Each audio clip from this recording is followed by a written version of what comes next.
வணக்கம் மக்களே, இங்கே பாருங்க நான் என்ன செய்கிறேன்னு. வெண்டிக்காயில் ஒரு பொரியல் நான் ஓகே.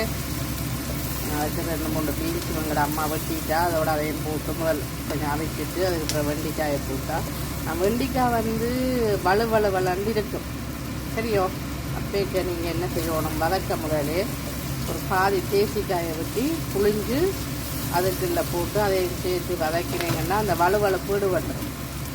அதுக்கு பிறகு சிவப்பு வெங்காயத்தை அரைப்பதமாக வெண்டிக்காய் பொரிஞ்சா பிறகு வெட்டி போடுங்க. வெங்காயம், செத்தல் மிளகா, கருவேப்பிலை, மஞ்சள் தூள் எல்லாம் போட்டு பொரியல் மாதிரி உரைப்பு வரணும்னு சொன்னால் கொஞ்சம் மிளகாத்தூள் இதையும் போடலாம். இதுக்கு பிறகு இதுக்குள்ள கொஞ்சம் சோயா சோஸும் ஒயிஸ்டர் சோஸும் விட்டிங்கன்னா சொல்லி வேலை.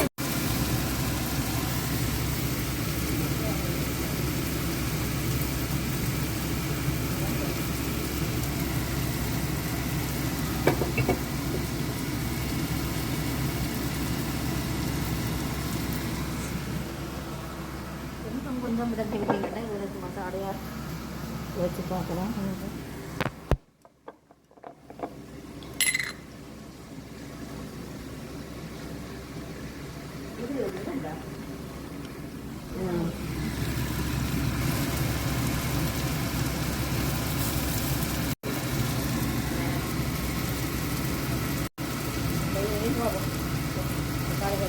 இது ஒரு வெள்ளை சோத்தையும் போட்டு இதை தனியாகவே போட்டு பொரியலோடு சாப்பிட்டாலே அந்த மாதிரி இருக்கும்.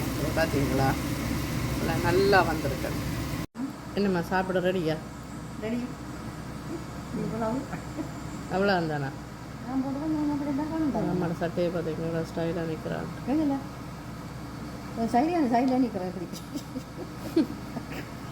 வழக்க ஒரு சாத்து போவாது. இந்த சட்டை முழுக்க முடிஞ்சிருமா படிவாருங்கன்னு சொல்லிட்டேன் மக்கள். அதுக்கு இவ்வளோ கதை சொல்கிறா பாருங்க. பவுடர் எல்லாம் பூசி லிப்டிக் எல்லாம் அடித்து இருக்கணும். அதை சொல்லி இல்லையம்மா கதிரையில் வடிவாக இருக்க சொன்னாங்க. விழுந்துடம்பாங்க. எனக்கு வடிவாக இருந்தால் நீங்கள் சேர்ந்துட்டேன் வடிவான்னு சொல்லுவேன். மக்களே, நீங்கள் 2-3 பேர் நான் சொன்னேன் வீடு வாடகைக்கு இருக்குன்னு சொல்லி 2-3 பேர் எழுதியிருந்தீங்க. நம்பர் போட்டிருக்கிறேன்னு பாருங்கோ.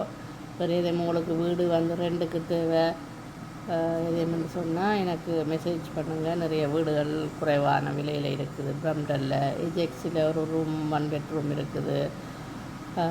மாக்கமன் ஸ்டீலில் இருக்குது. பிரம்டனில் இருக்குது. எந்த இடத்துல உங்களுக்கு வீடுகள் வாடகைக்கு தேவைன்னாலும் உடனடியாக ஒரு கிழமையில் எடுத்து தரப்படும். என்னம்மா? பரிமளாவுக்கு இழுங்க. உங்களை இப்போ கேட்டவியா இந்த முழு பேரை? அது ரெனோவேஷன் ஆக்கிற நம்பரை கேட்டு எழுதியிருந்த நீங்கள். நான் இன்றைக்கு தான் மெசேஜே பார்த்தேன். நான் எனக்கு மெசேஞ்சஸில் எழுதினது தெரியலை. நான் டிக்டாக்கில் தான் பார்த்தேன்னா மெசேஞ்சஸில் எழுதியிருந்தேன். நீங்கள் சாரி, நீங்கள் தேவைன்னு சொன்னால் ரெனோவேஷன் எல்லாமே சீப்பாக செய்து கொடுக்கணும். எனக்கு மெசேஜ் பண்ணுங்கள். என் பேரை சொன்னால் உங்களோட டிஸ்கவுண்ட் இருக்குது. அதை விட இப்போ ரெனோவேஷன் செய்ய பெயிண்ட் அடிக்கல சின்ன சின்ன பலகைகள் பெயிண்ட் அடிக்கணும். கலண்டு போயிட்டுருந்தால் அதுக்கெல்லாம் நீங்கள் காசு கொடுக்க தேவையில்லை. அவையே ஃப்ரீயாக செய்து தருவினம். ஸோ எல்லாரிலும் கூட குறைஞ்ச விலையில் உங்களோட பட்ஜெட்டுக்குள்ளே செய்து தருவினம். சில ஆட்களுக்கு ஓகே இவ்வளோக்கு கிணம்னு சொல்லி கூடவாக இருக்குன்னு சொல்லி நீங்கள் யோசிச்சிங்கன்னா குறைஞ்ச விலையில் செய்துறதுக்கு ஆட்கள் வைக்கணும் மக்களே. ஸோ எனக்கு மெசேஜ் பண்ணுங்கள். ஓகே, நன்றி.